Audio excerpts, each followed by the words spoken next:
My decision to become an oncologist was a little bit different than most. I was actually a family physician practicing in a small town in Canada, and I was doing a fair bit of palliative care as part of my family practice. And of course, many of my patients were oncology patients. As I began to learn more and as I began to get more interested in oncology, I thought, this is really what I want to dedicate my career to.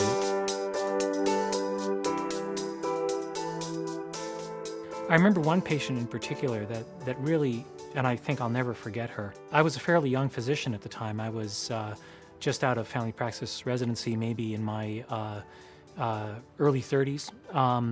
And we began to take care of a woman who had ovarian cancer and also in her 30s. And as I came to her house, and it was a home hospice, and so I was making house calls, as I went to visit her, her kids came in during the visit, and it really struck me that here was a disease that was unfortunately going to kill this woman.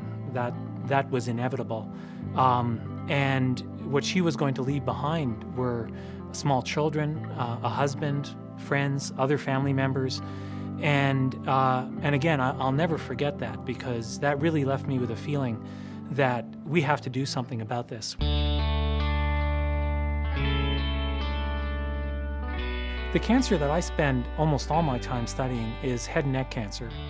As a cancer researcher, it really doesn't necessarily matter the specific disease or even the specific project that you're working on.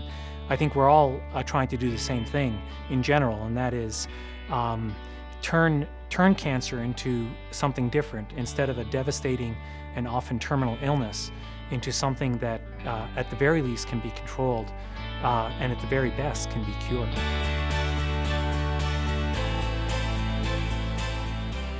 I was fortunate enough to receive not only a Young Investigator Award, but also a Career Development Award from the Conquer Cancer Foundation.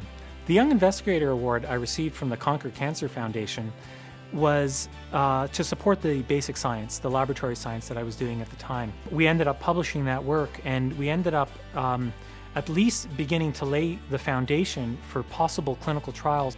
And the CDA was incredibly important for me.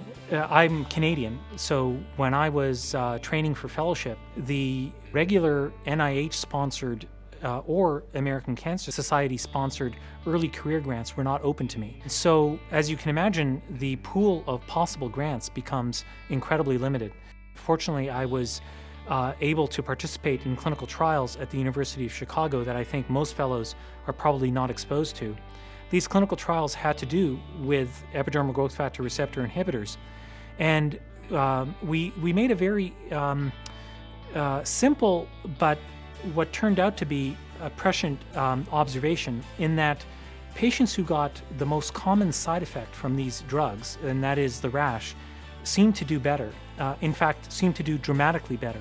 I then made the Career Development Award around that observation. Out of the Career Development Award, now branched out several avenues of research that explore the mechanism of resistance to these drugs, explore whole new signaling pathways where there are agents in clinical trials that we can begin to use, and explore the toxicity and the genetics related to that toxicity, and understand why some individuals get the rash and some don't.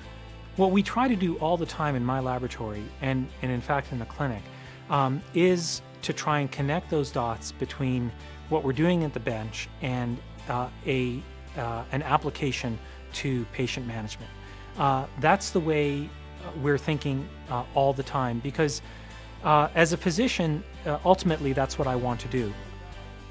The Conquer Cancer Foundation, I think, has always striven along with some very important goals. First of all, many of these grants are awarded to young investigators, and so you're really funding the brightest and the youngest of the new scientists, and thereby generating avenues of research that are going to be novel and will hopefully profoundly change the way we treat this disease.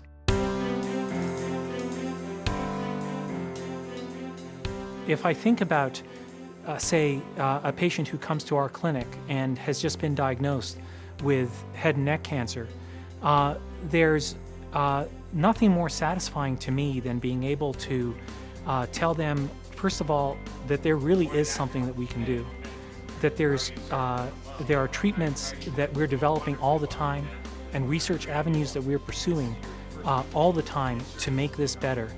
And fortunately for the patients that I treat, many of them I can actually talk to patients about cure and say that, yes, this is a bad disease that obviously nobody wants. Yes, the treatment is going to be difficult, but in truth, you have a great chance of being cured of this, and we're going to do everything we can to beat this.